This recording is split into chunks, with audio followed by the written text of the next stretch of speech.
In this first test, I will be demonstrating the slump test, which is checking for neurological impairments, specifically at the dura of the spinal cord. So I'm going to start by having the patient cross his arms behind his back and slumping down, flexing at the spine. And I'm going to make sure I apply this overpressure here near the cervical region, keeping him in flexion. Then I'm going to passively extend his knee, and his symptoms should still be feeling tight, especially when I add this passive dorsiflexion here. And then I'm going to let go and have him extend and look up. And if his symptoms resolve and feel better, that indicates a positive slump test. So this next test is going to be assessing the autonomic complaints that the person may be experiencing in the sympathetic region of the thoracic spine. So I'm going to have the patient bend his left leg and flex at his cervical spine. Then I'm going to side bend and rotate him towards me since we are assessing his left side. And then I'm going to ask the patient to slowly lower his left leg down. And then after that, I'm going to have the patient extend his neck. A positive test would be eliciting a sympathetic response. So this next assessment is going to be assessing the straight leg raise test, assessing the lumbar spine dura specifically. So I'll start by flexing his hip with an extended knee to the point where I may reproduce those symptoms. And here, if I do reproduce symptoms, I'm going to lower his leg until the symptoms start to disappear, and then I'll passively dorsiflex his foot, and I'm going to ask him to lift his chin off the table. And if the symptoms are worse, this will be a positive test, but the cross straight leg raise test will produce symptoms on the right side, indicating a central disc protrusion. So this next test will be assessing the femoral nerve, specifically if the patient is experiencing numbness and tingling here. So I stabilize at that pelvis, bring the hip into extension, and flex the knee. And if this reproduces his symptoms of numbness or tingling, then that would indicate a positive test for the femoral nerve, specifically when I bring it farther into that knee flexion. So this next test is going to be assessing instability at the lumbar spine through a passive lumbar extension test. So what I'm going to do is higher where his legs are on the table to about 30 degrees and let him sit here for about 30 seconds in this extended position. And if he complains of a heaviness or reproduces his symptoms, that would be a positive test. So this next test is called the prone segmental instability test, which also assesses for instability at the lumbar spine. So what I'm going to have the patient do is bend over on that table, and I'm going to palpate the spinous process of what I suspect to be the area of instability, say L4 or L5, and I find the painful, let's say, L5 segment. So I'm going to do a PA glide here, and yes, that is painful.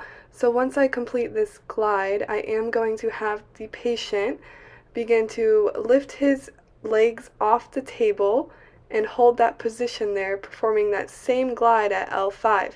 And if he says the symptoms are relieved and there's less irritation there, that would be a positive test because the muscles are dynamically starting to support the spine.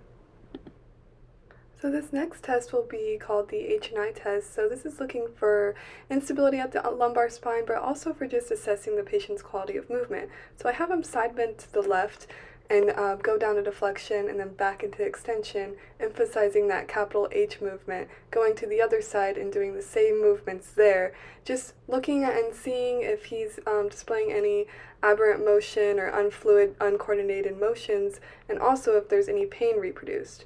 So then the capital I, we're going to begin by going down and flexing and then coming back up into extension and then going to the left and right as well, again checking the quality of the movement. So this next instability test is called the anterior spine instability test. So what I'm going to do here is flex the patient's hips to about 70 degrees with the knees at about 90 degrees, and I'm going to use my hips and body to create the movement for us here. But first I'm going to palpate for, let's say L4 and L5 are involved. I'm going to palpate for the superior spinous process of L4, and then I'm going to use my body to create that motion, basically causing that anterior glide of L4 on L5. And then if I reproduce his symptoms and complaints of pain or heaviness, that would indicate a positive test for anterior instability. So another test for instability we can do is assessing instability at the posterior spine.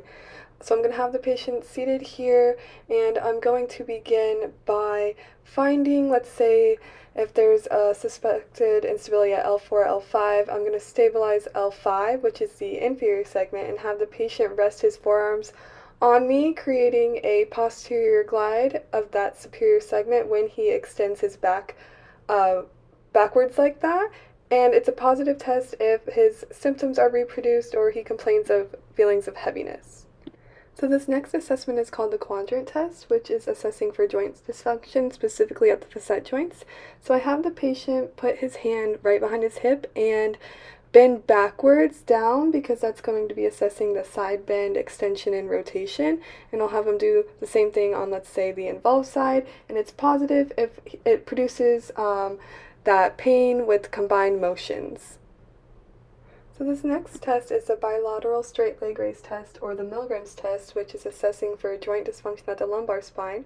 I'll have the patient lift his feet about 10 centimeters off the table, and he'll hold this for about 30 seconds.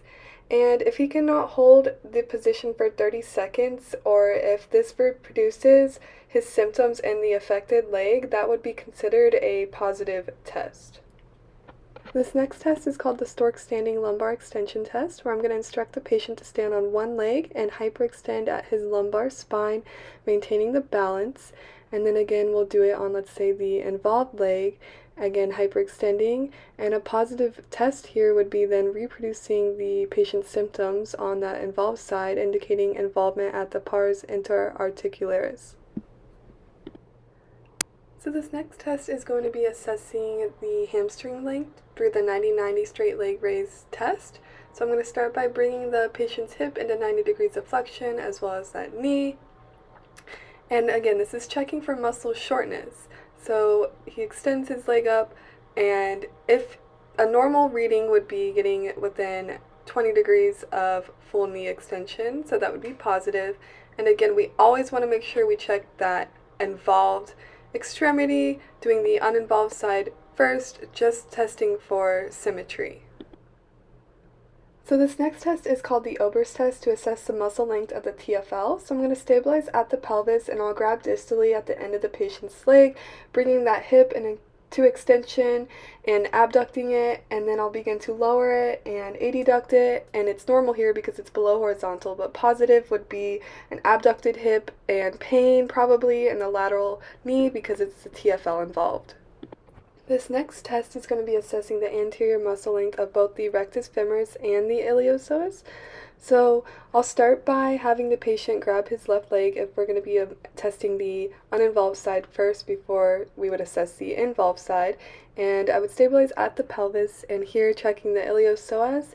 As you can see, his hip is going down and it's not popping off the table, indicating there's no tightness here at the iliopsoas, but if it was positive, it would be raised. And when I test the rectus femoris by flexing that knee to 90 degrees, his hip does not pop off the table. It remains down. If it was a positive test, his hip probably would have raised and went more into flexion. This next test is called the sign of the buttock test. So it's going to be done when a patient complains of back or hip complaints. So I'm going to bring that leg up passively, and if there's symptoms appearing that at the hip, I'll then bend the knee to remove stress from the hamstring. And as you can see, I should be able to move that leg back farther, but a positive sign would be pain that's preventing the hip from moving farther back, which may indicate either a fracture or a neoplasm, which would probably require a referral out for more screening.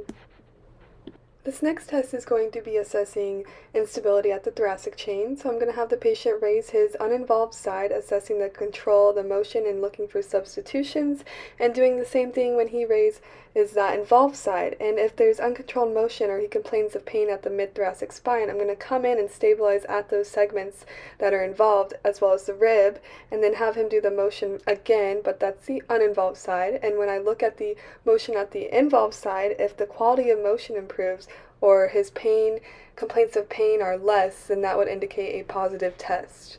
This next test is also assessing thoracic chain instability, but it's a more aggressive form of the test because the patient will be lifting his arm against gravity as so, I'm testing the uninvolved side first, and then I'm going to have him raise his involved side, and if there's pain or unfluent, uncoordinated motion, I'm going to go in and stabilize at the rib and thoracic region.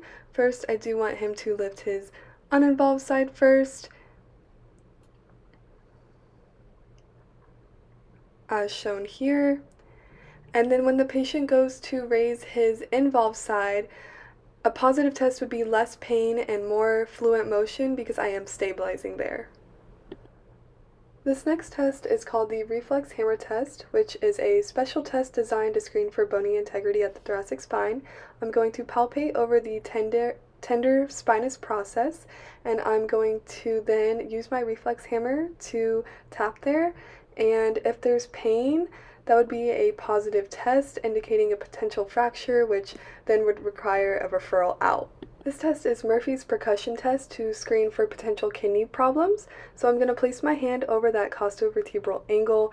I will make a fist, and then I will use my fist to tap over my hand, and a positive test would be reproducing that flank pain, which would indicate me to screen the urogenital system and potentially refer my patient out.